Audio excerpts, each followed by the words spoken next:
Dr. Lisa Martinez bent over her microscope, carefully examining the purple leaves she had collected from the ship's hydroponics bay.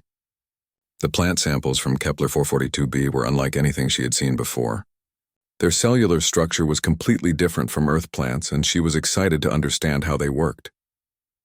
The research vessel Aurora's Dream hummed quietly around her. Most of the crew was asleep, but Lisa preferred working during the night shift. The lab was peaceful, and she could focus better without interruptions. She had been studying alien plant life for 3 years now, but every new discovery still filled her with wonder. Lisa was the only human aboard the ship.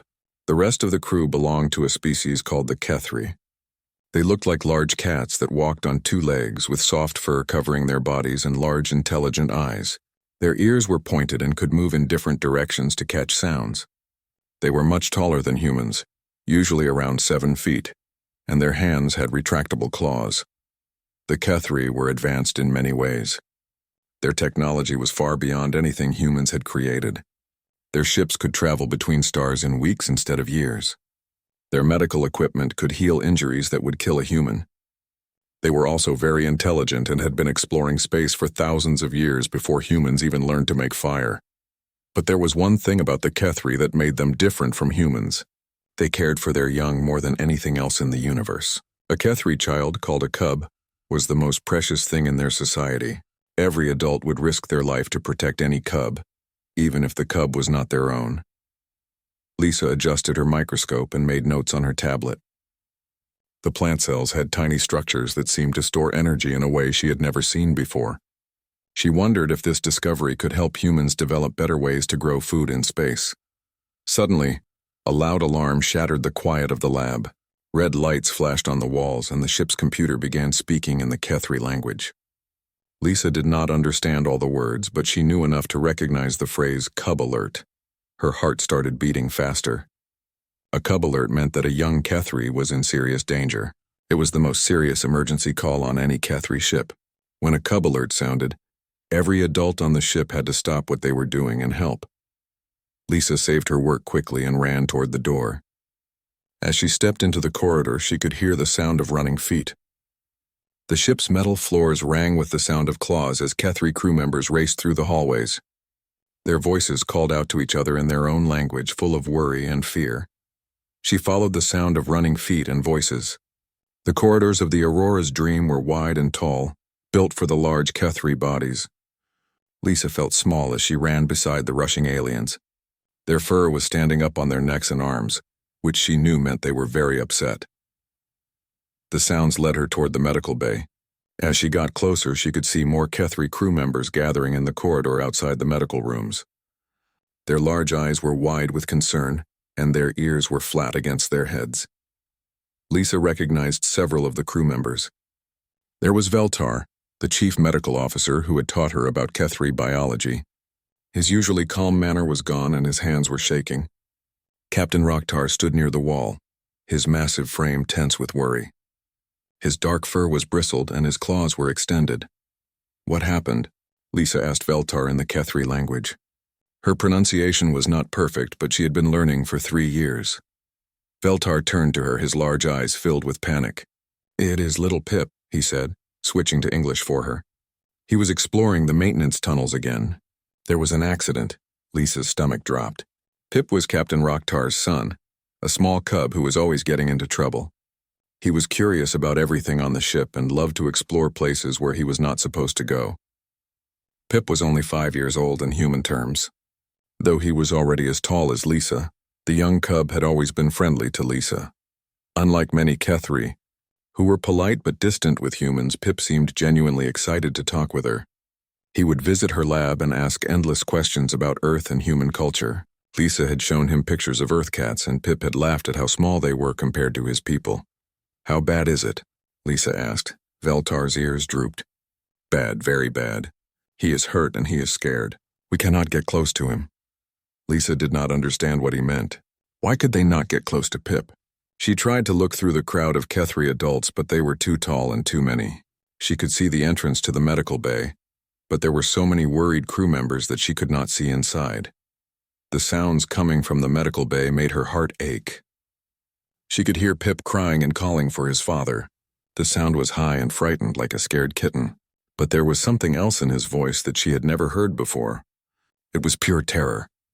Captain Rocktar tried to move toward the medical bay door, but Veltar stopped him. The captain's large hands were clenched into fists and his whole body was shaking with the need to help his son, but for some reason he was not going to Pip. "Let me through," Captain Rocktar growled in his deep voice. "He is my cub." "You know you cannot," Veltar said sadly. "None of us can. Not while he is like this." Lisa still did not understand. In human culture, when a child was hurt and scared, adults would comfort them. Parents would hold their children and tell them everything would be okay. But these Kethri adults, who loved their young more than life itself, were standing in the hallway instead of helping. The sound of Pip's cries grew louder. Lisa pushed through the crowd, using her small size to slip between the large Kethri bodies. She needed to see what was happening. She needed to understand why no one was helping the frightened cub. When she finally reached the front of the crowd, she could see through the transparent wall into the medical bay. What she saw there would change everything she thought she knew about the Kethri and their cubs. Lisa pressed her face against the transparent wall and looked into the medical bay. What she saw made her gasp. Little Pip was lying on the examination table in the center of the room. His small body was shaking and his golden fur was stained with dark blood. A piece of sharp metal stuck out from his shoulder. It was jagged and twisted, probably torn from one of the ship's maintenance panels. The metal had gone deep into his shoulder, and blood was flowing from the wound onto the white medical table. But what shocked Lisa most was not the injury. It was the fact that Veltar, the best doctor on the ship, was standing frozen near the wall. His medical scanner was in his hand, but he was not using it. His whole body was tense and his ears were flat against his head. Pip was awake and looking around the room with wide, terrified eyes. When he saw the medical equipment around him, he cried out in fear. His small voice echoed in the medical bay, calling for his father in the Kethri language. Lisa could see that Pip was losing too much blood. The wound was serious and he needed help right away. But Veltar was not moving. None of the Kethri adults were entering the room. "Why is no one helping him?" Lisa asked the Kethri standing next to her. The alien looked down at her with sad eyes. "We cannot," he said in broken English. "The cub is afraid. When a cub is afraid like this, we cannot go near." Lisa did not understand. "But he is hurt. He needs a doctor." "You do not know our biology," the Kethri explained. "When a cub is terrified, they release fear chemicals into the air. These chemicals affect adult Kethri. They make us unable to think clearly. We become too protective, too aggressive. We might hurt the cub by accident." Lisa stared at him. "So you just have to watch?" "It is how we evolved," the alien said sadly. "Long ago on our homeworld, scared cubs would hide from danger. The fear chemicals kept adults away until the danger passed. It saved many lives. But now in situations like this, it can kill." Through the wall, Lisa watched Pip try to sit up. The movement made him cry out in pain and more blood flowed from his wound. His small hands reached toward the piece of metal, but he was too weak to pull it out. Veltar took a step toward the examination table, then stopped. His whole body was shaking with the effort of fighting his own instincts. Lisa could see sweat on his fur and his breathing was fast and shallow. "The fear chemicals," Veltar said through the communication system. His voice was strained. "They are too strong. I cannot think. I want to protect him, but my body wants to attack anything that moves. I might hurt him if I get closer." Captain Rocktar pushed through the crowd and stood beside Lisa at the window. His massive frame was trembling with emotion. When he saw his son on the table, he made a sound that was part growl and part cry of pain. "My cub," he whispered. "My little cub." The captain raised his fist and hit the wall. The sound rang through the corridor like a bell. Other Kethri adults were pacing back and forth, their claws extended and their fur standing up. The smell of their stress filled the air. Lisa realized that she was watching something that went against everything the Kethri believed about themselves. They were a species that would die to protect their young. Their entire culture was built around caring for cubs, but their own biology was stopping them from saving Pip's life. "What about the medical computer?" Lisa asked. "Cannot it help him?" Veltar shook his head. "The computer can do many things, but it cannot remove the metal safely. The piece went through muscle and might have hit bone. It needs careful hands and good judgment. But no Kethri can get close enough to do the work. Pip's cries were getting weaker. Lisa could see that he was becoming pale under his golden fur. His eyes were starting to close and his breathing was getting slower. How long can he survive like this? She asked. Not long, Veltar said quietly. Maybe 10 more minutes before he loses too much blood. Lisa felt anger rising in her chest. This was insane. A child was dying because the adults who loved him could not get close enough to help. She thought about human children and how they needed comfort when they were scared. She thought about how humans would never leave a hurt child alone. There has to be something you can do, she said. There is nothing, Captain Rocktar said. His deep voice was full of pain. We have called for help from other ships, but they are too far away. Even if they could get here in time, they would have the same problem. All adult Kethri are affected by cub fear chemicals. Lisa watched Pip through the window. The little cub's eyes found his father's face through the transparent wall. He reached out with one small hand, trying to touch the glass that separated them. Captain Rocktar put his own large hand against the wall, matching his son's position. Papa, Pip whispered in Kethri. It hurts. Captain Rocktar closed his eyes and made a sound of pure anguish. Lisa had never heard anything so heartbreaking. She could see tears running down the captain's furry cheeks. The other Kethri adults in the corridor were becoming more agitated. Some were growling low in their throats. Others were pacing faster.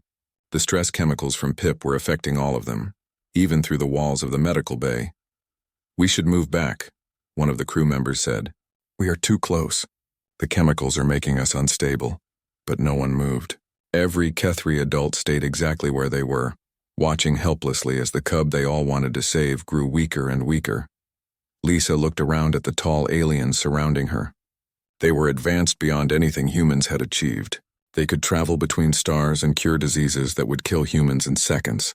They were stronger, smarter, and more technologically advanced than her species. But right now, none of that mattered. Right now, they were helpless and a child was dying. Then Lisa noticed something important, something that might change everything. She was standing in the middle of a crowd of distressed Kethri adults, breathing the same air they were breathing. But she felt fine. Her thoughts were clear, and her body was calm. The fear chemicals that were affecting every Kethri on the ship were not affecting her at all. Lisa was human, and humans had evolved on a completely different world. The chemicals that made Kethri adults unable to help their cubs had no effect on human biology. For the first time since the alert had sounded, Lisa began to think that maybe, just maybe, there was something she could do. Lisa stared through the transparent wall at little Pip. The cub was getting weaker and his breathing was becoming more shallow. She could see that he did not have much time left. The piece of metal in his shoulder was still bleeding, and his golden fur was now dark with blood. Around her, the Kethri adults were becoming more agitated. Their stress was growing stronger as they watched the cub suffer. Some were growling under their breath. Others were pacing back and forth with their claws extended. The fear chemicals from Pip were affecting them all, but Lisa felt completely normal. Her mind was clear and her hands were steady. The chemicals that made the Kethri unable to help were not affecting her human biology at all. She took a deep breath and made a decision that would either save Pip's life or get her in serious trouble. I am going in. There, she announced. The Kethri around her turned to stare.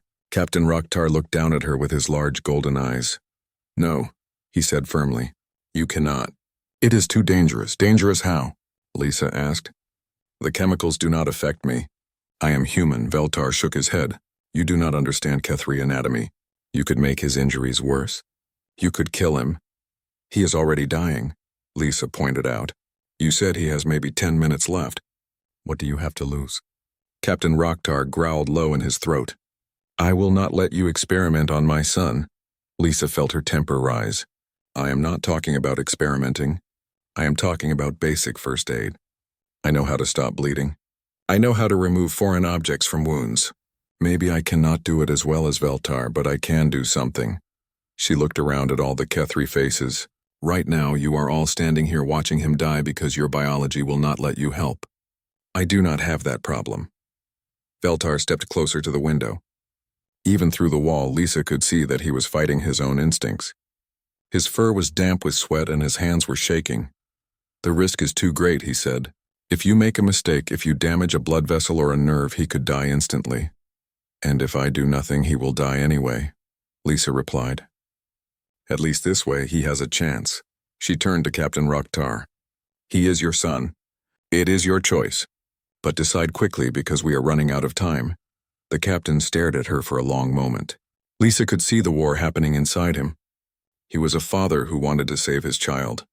But he was also a Kethri who had been taught that humans were primitive and could not be trusted with advanced medicine. Through the window, Pip made a small sound of pain. His eyes were barely open now, and his breathing was very shallow. The sight of his dying son made Captain Rocktar's decision for him. Do it, he said quietly. Save my cub. Veltar started to protest, but the captain silenced him with a look. She is right. We are watching him die because we cannot act. At least the human can try. Lisa nodded and moved toward the medical bay door. Her heart was pounding, but her hands were steady. She had never treated a Kethri before, but she knew basic human anatomy and first aid. She hoped it would be enough.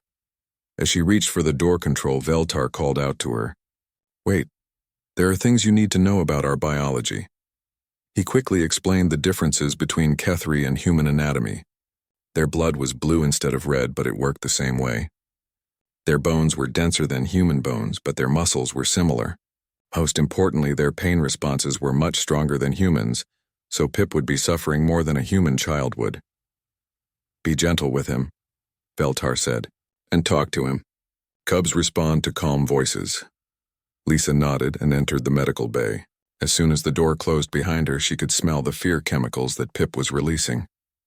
To her human nose, they smelled like flowers mixed with something sharp and metallic. They did not make her feel afraid or aggressive like they did the Kethri.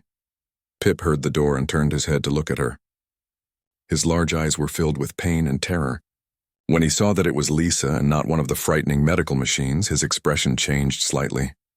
Lisa, he whispered in English. His voice was weak, but he seemed surprised to see her. Hello, Pip, Lisa said softly, walking slowly toward the examination table. I am here to help you. She kept her voice calm and gentle, the same way she would talk to a scared animal. Pip watched her approach, but he did not seem as frightened as he had been with the Kethri adults. Lisa had noticed this before during her time on the ship. For some reason, Kethri cubs were not as afraid of humans as they were of their own adults. Maybe it was because humans were smaller and seemed less threatening, or maybe it was because human emotions did not trigger the same instinctive responses. It hurts, Pip said, looking at the metal sticking out of his shoulder. I know it does, Lisa replied, reaching the examination table, but I am going to help make it better. I need you to be very brave for me. Can you do that? Pip nodded weakly. Lisa could see that he was trying to be strong, even though he was clearly in terrible pain. She looked at the wound carefully. The piece of metal was about 4 inches long and had gone deep into the muscle of Pip's shoulder. It was bleeding steadily, but the blood was not spurting, which meant it had probably missed the major blood vessels. Lisa had treated similar injuries in humans during her medical training. The principle was the same. Stop the bleeding, remove the foreign object carefully, and clean the wound. She just had to be very careful not to damage anything when she pulled out the metal. Pip, she said gently, I am going to tell you a story while I work. Would you like to hear about the lions of Earth?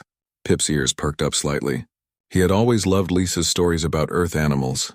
Yes, he whispered. Lisa began to talk about the great lions of Africa while she examined the wound more closely. She told Pip about how brave and strong they were, and how they protected their cubs just like his father protected him. As she spoke, she could see Pip beginning to relax. His fear chemicals were getting weaker and his breathing was becoming more steady. The power of a calm, friendly voice was working its magic on the frightened cub. Now came the hard part. Lisa had to remove the metal and stop the bleeding before Pip lost any more blood. She took a deep breath and reached for the medical supplies, hoping that her human hands would be steady enough to save a Kethri life.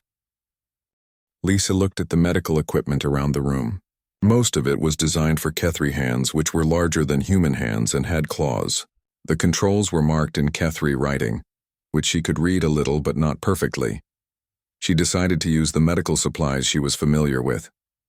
In one corner of the room, she found a cabinet marked with universal symbols for basic medical care.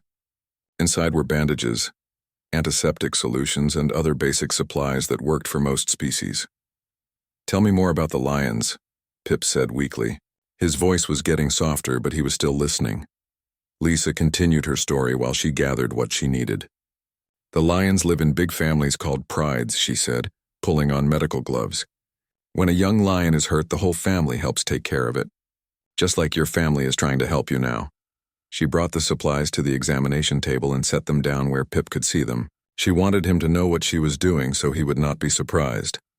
"I am going to clean around your wound first," she explained. "It might sting a little, but it will help prevent infection." Pip nodded bravely. Lisa could see that talking about the lions was helping him stay calm. She began cleaning the area around the metal piece with antiseptic. Pip flinched when the liquid touched his skin, but he did not cry out. "You are being very brave," Lisa told him. "Braver than most of the young lions I know about." She examined the wound more carefully. The piece of metal had gone through the muscle but had missed the bone. That was good news. It also seemed to have missed the major blood vessels, which was even better news. If she could remove it carefully and stop the bleeding, Pip should survive. The hard part was that she had to remove the metal without causing more damage. If she pulled it out the wrong way, she could tear the muscle or hit a blood vessel. But if she left it in, Pip would continue to bleed and could still die. Lisa thought about her training in human first aid. The rule was usually to leave foreign objects in place and let doctors remove them in a hospital. But there was no hospital here, and the doctors could not help because of their biology. She looked at the angle of the metal piece and tried to figure out how it had gone into Pip's shoulder. If she pulled it out the same way it went in, she should be able to avoid causing more damage. "Pip," she said softly, "I need to take the metal out now. It is going to hurt, but only for a moment. Can you be very brave for me?" Pip's large eyes looked up at her. "Will it make the pain go away?" "Yes," Lisa said. "Once the metal is out and I stop the bleeding, you will feel much better." She positioned her hands carefully around the metal piece. Through the window, she could see the Kethri adults watching. Captain Rocktar had his hands pressed against the glass, and his face was full of worry and hope. "Tell me about the baby lions," Pip requested, trying to distract himself. "Baby lions are called cubs, just like you," Lisa said, getting a firm grip on the metal. "When they are hurt, their mothers lick their wounds to clean them and help them heal." Lisa took a deep breath and began to pull. The metal moved slowly, and she could feel resistance from the muscle tissue. Pip cried out in pain, but he did not try to pull away. "Almost done," Lisa said, continuing to pull steadily. "The lion cubs are always getting into trouble, exploring places they should not go. Just like someone I know." Despite his pain, Pip managed a small smile. The metal piece came free with a sudden release. Blue blood flowed from the wound. But it was not the spurting that would indicate a damaged artery. Lisa quickly pressed a sterile pad against the wound to stop the bleeding. "Good job, Pip," she said. The worst part is over, but she was not done yet. She needed to stop the bleeding completely and make sure the wound was clean. She applied pressure to the wound while she prepared the next steps. Lisa had brought some human medical supplies with her from Earth. In her emergency kit, she had a blood-clotting agent that worked on most species. She had tested it on herself once when she cut her hand in the lab, and Velter had confirmed that it should work on Kethri blood as well. She applied the clotting agent to the wound. Within seconds, the bleeding began to slow down. The blue blood began to thicken and form a clot. "Is it working?" Pip asked. He was looking pale under his golden fur, but his breathing was stronger than before. "Yes, it is working very well," Lisa said. "Your body is very good at healing itself. I'm just helping it along." She cleaned the wound thoroughly and applied antibiotic cream. Then she began bandaging it. The bandages were designed for human-sized injuries, so she had to be creative about how she wrapped them around Pip's larger shoulder. "The lion cubs have very strong healing powers," she told Pip as she worked. "When they get hurt, they rest and let their families take care of them. Soon they are running and playing again." Pip's color was beginning to return to normal. The bleeding had stopped completely, and his breathing was steady. Lisa could see that he was going to be okay. "There," she said, finishing the bandage. "All done. How do you feel?" Pip tried to sit up a little. The movement did not seem to cause him as much pain as before. "Better," he said. "Much better." Through the window, Lisa could see the Kethri adults cheering silently. Captain Rocktar looked like he was crying with relief. Veltar was jumping up and down, his usual dignified manner completely forgotten. Lisa smiled at Pip. "Your father is very proud of you. You were the bravest patient I have ever had." Pip's ears perked up. "Really?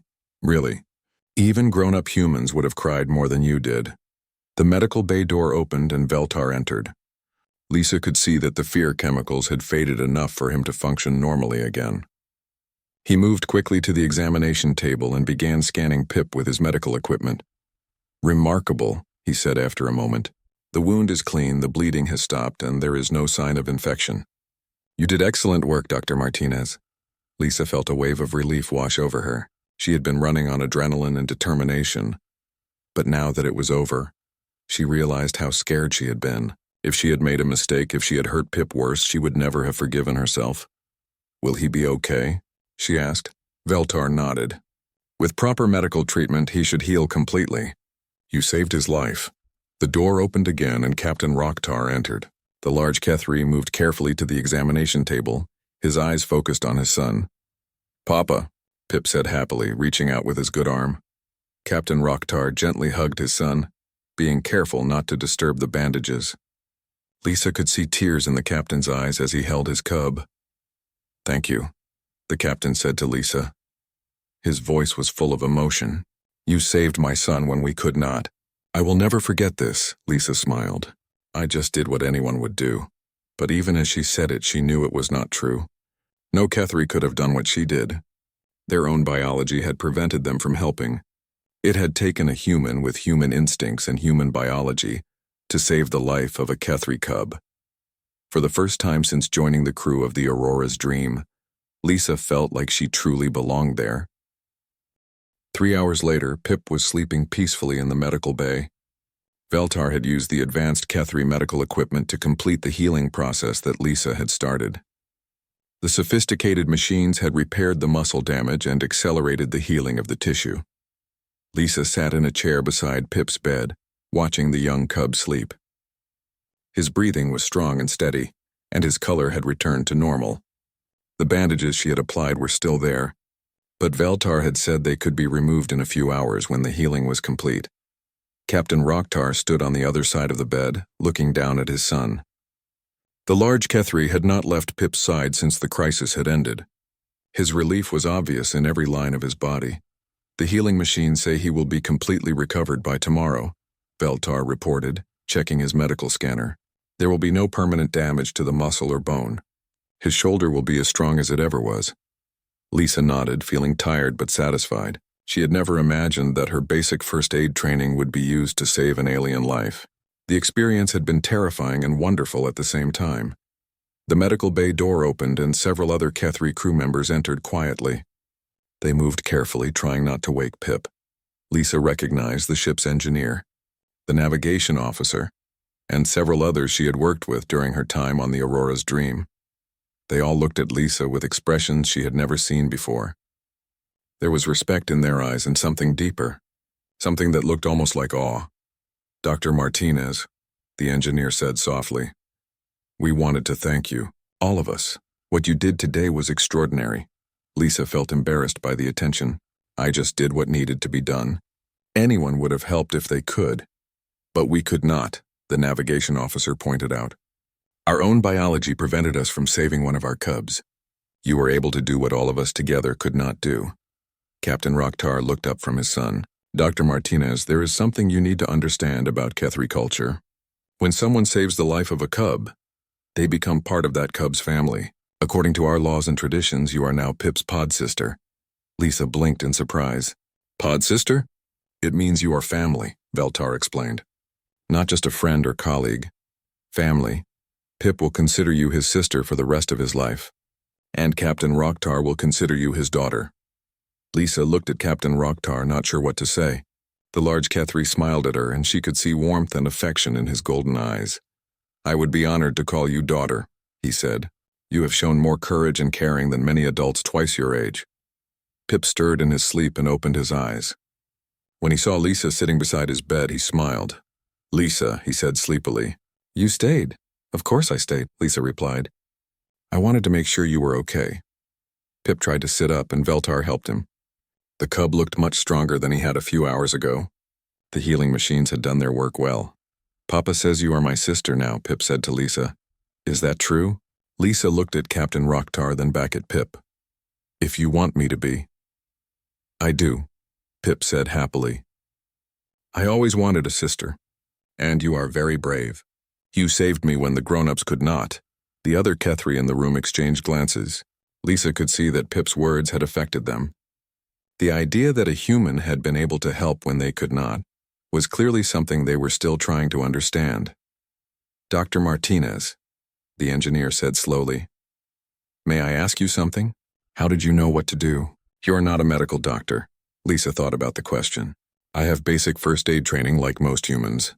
We learn how to treat injuries and help people in emergencies, but mostly I just did what seemed logical. Logical how? Veltar asked. He seemed genuinely curious. Well, Pip was bleeding, so I needed to stop the bleeding. There was a foreign object in the wound, so I needed to remove it carefully. The wound needed to be cleaned to prevent infection. These are basic principles that work for most injuries on most species. The Kethri looked at each other with expressions of amazement. You make it sound simple, the navigation officer said. It is simple, Lisa replied. The hard part was not knowing exactly how Kethri anatomy works. But blood is blood and muscle is muscle. The basic principles are the same. Captain Rocktar nodded thoughtfully. I think I am beginning to understand something important.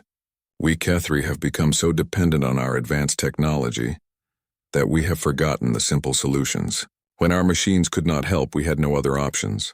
But humans still remember the simple ways, Veltar added. You used basic tools and basic knowledge to solve a problem that our advanced medicine could not handle.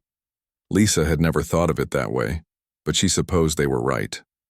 Humans were still relatively new to space travel and advanced technology. They had not had time to forget the basic skills that had kept them alive for thousands of years. There is something else, Captain Rocktar said.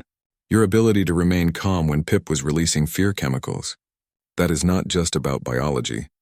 That is about character. He looked around the room at the other Kethri. How many of us have been in situations where cubs were in danger? How many times have we been frustrated by our own instincts? Today we learned that there are other ways to solve problems, ways that we had not considered. Pip yawned and settled back into his bed.